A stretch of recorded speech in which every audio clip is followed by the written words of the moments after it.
Agenda 2 Nilai-nilai dasar PNS anti korupsi.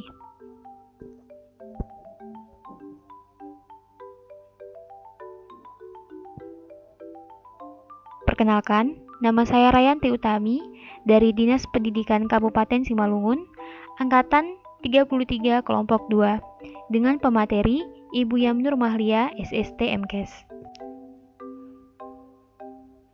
Pada video kali ini, saya akan menjelaskan mengenai anti korupsi. Berikut ini adalah tampilan mind map dari anti korupsi.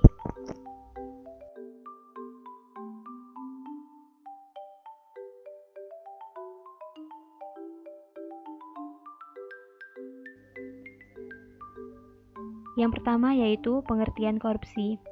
Berdasarkan Undang-Undang Nomor 20 Tahun 2001, korupsi bisa dikategorikan sebagai setiap orang yang sengaja melawan hukum untuk melakukan perbuatan memperkaya diri sendiri atau orang lain yang mengakibatkan kerugian keuangan negara. Yang kedua yaitu bentuk-bentuk korupsi.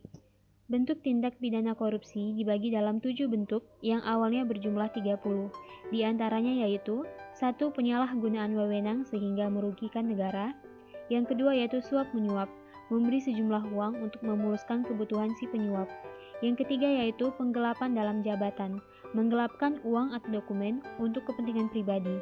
Yang keempat yaitu pemerasan, memaksa orang lain melakukan sesuatu untuk kepentingan pribadi. Yang kelima adalah perbuatan curang. Yang keenam, benturan kepentingan dalam pengadaan, yang dihadapkan peluang untuk menguntungkan diri sendiri, keluarga, atau kroni-kroninya. Yang ketujuh adalah gratifikasi, pemberian hadiah agar adanya kepentingan yang timbal balik.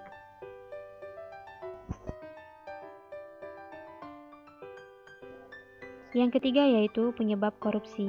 Menurut Ghosn teori, penyebab korupsi yaitu greed atau keserakahan, opportunities atau kesempatan, needs atau kebutuhan, dan exposure atau pengungkapan.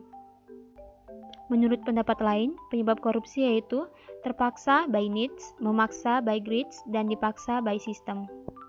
Yang keempat yaitu dampak korupsi.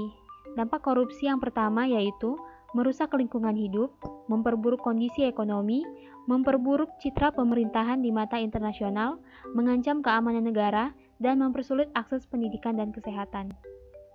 Yang kelima yaitu strategi pemberantasan. Terdapat 3 strategi. Yang pertama yaitu strategi represif. KPK menyeret ke meja hijau, membacakan tuntutan, dan menghadirkan saksi dan alat bukti yang menguatkan, dengan tahapan penanganan laporan, penyelidikan, penyidikan, penuntutan, dan pelaksanaan putusan adilan. Yang kedua yaitu strategi perbaikan sistem. Pelayanan publik yang belum transparansi memicu terjadinya penyuapan. Oleh karena itu, dibutuhkan sistem yang baik untuk meminimalisasi tindakan korupsi. Misalnya, melalui pelayanan publik yang serba online dan sistem pengawasan terintegrasi. Yang ketiga yaitu strategi edukasi dan kampanye. Dalam pemberantasan korupsi, dibutuhkan kesamaan pemahaman mengenai korupsi itu sendiri. Contohnya adalah uang terima kasih yang dianggap sebagai hal yang wajar oleh masyarakat. Yang keenam yaitu rencana aksi berantas korupsi. Dari strategis represif, masyarakat dapat mengadukan langsung ke Dumas atau pengaduan masyarakat. Yang kedua, strategi perbaikan sistem.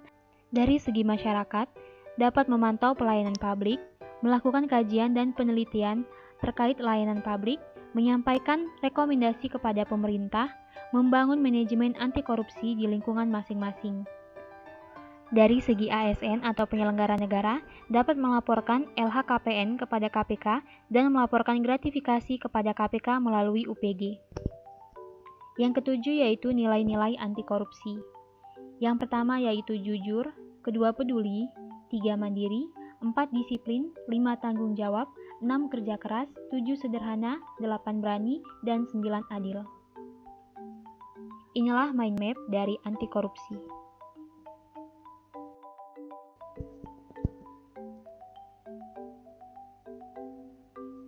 Contoh penerapan anti korupsi. Yang pertama yaitu datang ke kantor tepat waktu. Datang ke kantor tepat waktu dapat menghindari kita dari korupsi waktu bekerja, sehingga waktu dapat digunakan untuk memaksimalkan pekerjaan.